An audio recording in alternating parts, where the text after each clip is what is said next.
আসসালামু আলাইকুম। পৃথিবীর সবাইকে যে যে প্রান্ত থেকে দেখছেন, যেখান থেকে দেখছেন, সালাম ও শুভেচ্ছা জানাচ্ছি। আসসালামু আলাইকুম। আমরা যে জিনিসটি গতকাল দেখলাম যে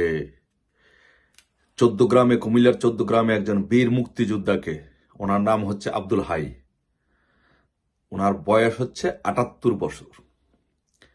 একজন 78 বছর বয়সের খেতাবপ্রাপ্ত বীর মুক্তিযোদ্ধা আব্দুল হাইকে ওইখানে স্থানীয় জামাতের নেতারা জোতার মালা পরিয়ে গ্রামে ঘুরিয়েছে।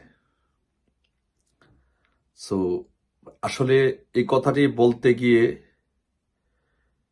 মানে আমার কাছে এতটা খারাপ লাগতেছে যে আমার মনে হয় যে এই জিনিসটা, এই দৃশ্যটা দেখার আগে যদি আমাদের মৃত্যু হতো তাহলে অনেক ভালো ছিল।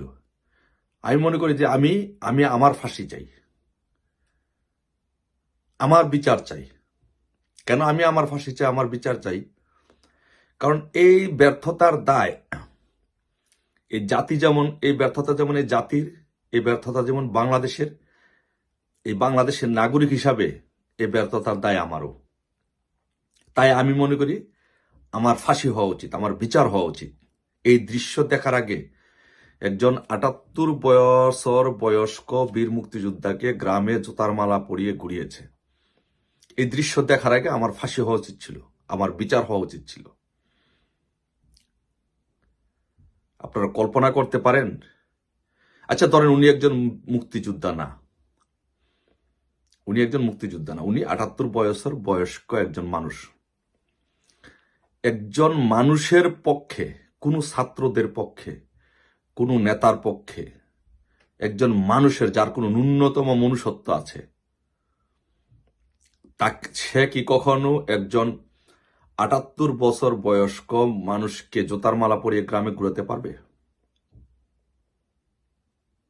সে কোন দলের, কোন মতের, কোন পক্ষের, সেটা বড় কথা না। এটাকে সম্ভব? একজন মানুষের পক্ষে এই কাজটা করা সম্ভব?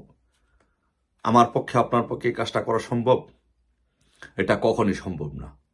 কিন্তু জামাতের পক্ষে এই কাজ করা সম্ভব। সেটা এরা 1971 সালে প্রমাণ করেছে, সেটা 2024 সালে প্রমাণ করেছে, 75 সালে প্রমাণ করেছে।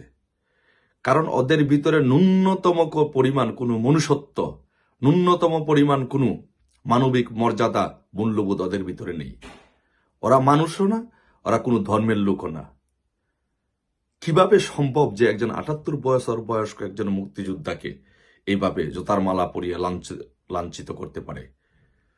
এই জাতির এই মুখ আমাদের আর দেখানোর কোনো রাস্তা নেই। আমরা জাতি হিসেবে আমরা লজ্জিত। আপনি চিন্তা করেন, আমি বিএনপির ভাইদের কাছে বলবো যে ভাই, আপনারা বলেন আপনাদের নেতা জিয়াউর রহমান মুক্তিযোদ্ধা ছিল, তাহলে আপনাদের নেতা জিয়াউর রহমান মুক্তিযোদ্ধাকে কি, একজন মুক্তিযোদ্ধাকে যখন জোতার মালা পরিয়ে ঘুরানো হয় গ্রামে, তখন কি আপনাদের নেতা বীর মুক্তিযোদ্ধা জিয়াউর রহমানকে কি আপনারা জোতার মালা দিয়ে ঘুরানো হলো না?